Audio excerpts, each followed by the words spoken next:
At least 16 people have been killed and around 20 others wounded during days of clashes. Fulani herdsmen have been fighting members of the mainly Muslim Seleka militant group.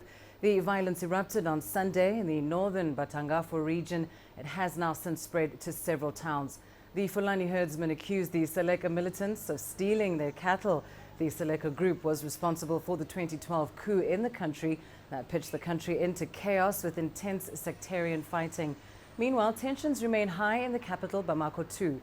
Gunfire broke out in the city on Monday, and at least 3 people were killed and hundreds forced to flee their homes. Police officers have also been targeted. Nous avons 6 policiers qui ont été kidnappés. 6 of our policemen have been kidnapped and 1 of them was released.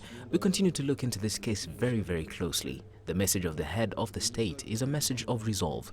We demand the release of those abducted police officers, pure and simple. And we obviously retain the right to prosecute the kidnappers because those are highly reprehensible acts, and it is out of the question to let this happen again. Now, Médecins Sans Frontières has suspended its operations in parts of the Central African Republic following an ambush that killed one of its staff members last week near the border with Chad. CCTV spoke to the head of the mission in Bangui, Emmanuel Lampet.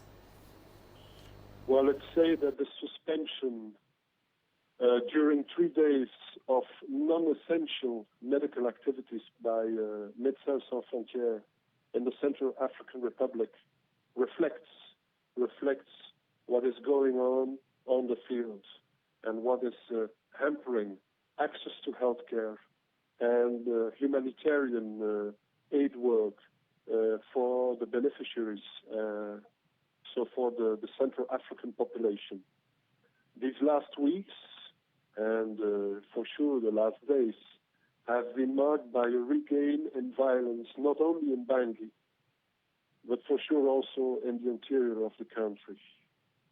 And the last weeks have also unfortunately been marked by several incidents towards humanitarian convoys, an MSF base in Bambari, and we have lost some of our dear colleagues during these attacks, during these incidents, who are totally unacceptable.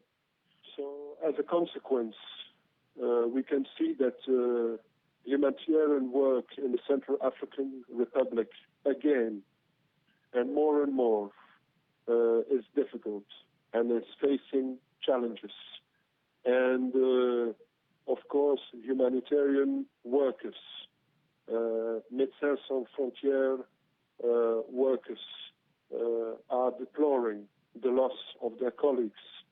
But more than that, we must say that the beneficiaries, the Central African Republic population, is paying the price of this regain in violence, these several incidents which make that humanitarian aid and access to healthcare, by consequence, is being reduced, which is again unacceptable. Respect for humanitarian work should be again focus and priority number 1 in the context of Central African Republic.